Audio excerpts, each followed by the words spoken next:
Hi guys, আসসালামু আলাইকুম। Welcome back to my channel. চলে এসেছি আবার একটা নতুন ব্লগ নিয়ে তোমাদের কাছে। আমার দর্শক বন্ধুরা ভাবছে যে দিদি রান্না ছেড়ে সব কাঁচা আনাজ নিয়ে বসেছে কেন।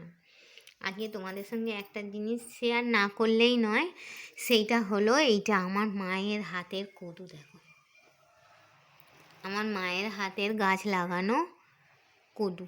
দেখো কি বিশাল সাইজ। ফোনে হয়তো তোমরা বুঝতে পারছো না, কিন্তু বিশাল একদম কচি গাছের টাটকা কদু। কালকে পাপা এসেছিল, পাপা দিয়ে গেছে। এটা আমার মার গাছের পেঁপে।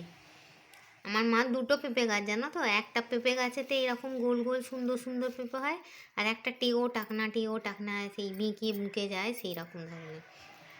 এটা আমাদের কলা গাছের কলা। দেখো কাঁচা কলা, দেখো এটা কাঁচা, পাকান দিতে হবে। সবাইকে দিয়েছে বলে এরকম কম কম।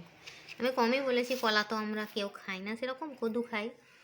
ওই জন্য মা বড় কদুটা আমাকে দিয়ে পাঠিয়েছে।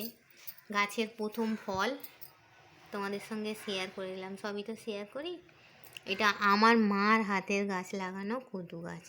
কদু গাছের কদু, পেঁপে গাছের পেঁপে, কলা গাছের কলা। আর শোয়ে বেড়াতে মা হালুয়া আমার জন্য পাঠিয়েছে একটু। মায়ের হাতে ছোলার ডালের হালুয়া। এটা আছে সুজির হালুয়া, সুজির দানাদার হালুয়া। পাপা কালকে অনেক সন্দেশ এনেছিল, সব খাওয়া হয়ে গেছে। এই কটা পড়ে আছে, দেখো।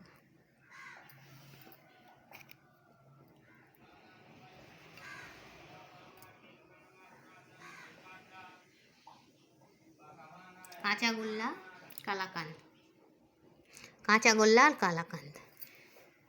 তো কেমন লাগলো আমাদের গাছের কদু আমাকে লিখে জানাবে, ঠিক আছে? এটা গাছের কদু, গাছের পেঁপে, গাছের কলা, মায়ের হাতের রান্না, দুরকম হালুয়া, পাপার আনা হচ্ছে সন্দেশ, আরও অনেক কিছু আছে, সেগুলো আর শেয়ার করলাম না, থাক। বাপুর জন্য অনেক কিছু আরও এনেছে, সেটা আর শেয়ার করলাম না, থাক।